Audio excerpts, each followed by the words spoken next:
Satan a toujours dans sa pensée la domination du monde au moyen de l'homme, et l'expression achevée de cette pensée sera l'Antichrist.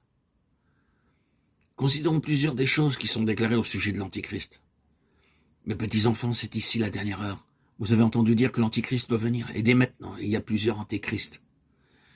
Qui est le menteur sinon celui qui nie que Jésus est le Christ? Voilà l'Antichrist, 1 Jean 2, 18 et 22. Tout esprit qui ne confesse pas Jésus n'est pas de Dieu. C'est là l'esprit de l'Antichrist, 1 Jean 4, 1, 2. Que personne ne vous séduise en aucune manière, car il faut qu'auparavant l'apostasie soit arrivée, et qu'on ait vu paraître l'homme de l'iniquité, le fils de la perdition, l'adversaire, qui, s'élevant au-dessus de tout ce qu'on appelle Dieu ou qu'on adore, va jusqu'à s'asseoir dans le temple de Dieu, se faisant passer lui-même pour Dieu.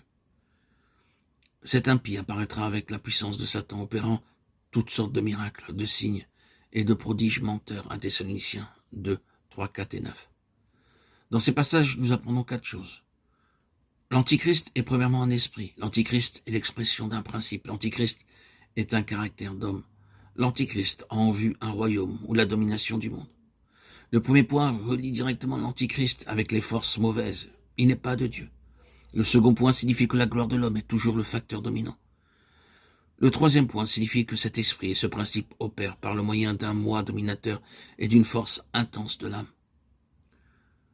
Le quatrième point indique ce que veut l'Antichrist. Nous sommes maintenant en mesure de comprendre les événements des temps et du monde. Le monde est soumis de plus en plus à la domination d'une poignée de dictateurs. Il est probable qu'ils se supporteront l'un l'autre jusqu'à ce que les autres formes de gouvernement soient affaiblies. Mais il arrivera un point où ils seront éliminés l'un l'autre jusqu'à qu'il n'en reste qu'un seul qui sera suprême, c'est-à-dire un seul représentant du système humain. Nous laissons la prophétie de côté puisqu'elle n'est pas maintenant notre sujet. Mais il y a cependant 2 ou 3 choses qu'il est nécessaire de toucher pour résumer la question. Premièrement, n'est-il pas significatif que dans le domaine qui parle de Dieu, il n'y ait pas aujourd'hui de géants reconnus en ce qui concerne l'autorité spirituelle? Quelques-uns d'entre nous, nous sommes entrés dans notre ministère juste à la fin d'une génération qui en avait connu. Nous ne mentionnerons pas de nom, mais il y a eu sur notre terre pendant plus d'une génération un grand nombre de docteurs de la Bible, de pionniers missionnaires et de puissants prédicateurs.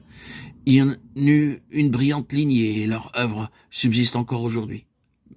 Mais nous avons vu les derniers d'entre eux sortir de cette scène et ils ont peu, s'ils en ont, de successeurs. Il nous arrive parfois de crier à Dieu afin qu'il suscite des hommes qui puissent répondre aux besoins spirituels actuels. Pourquoi en est-il ainsi?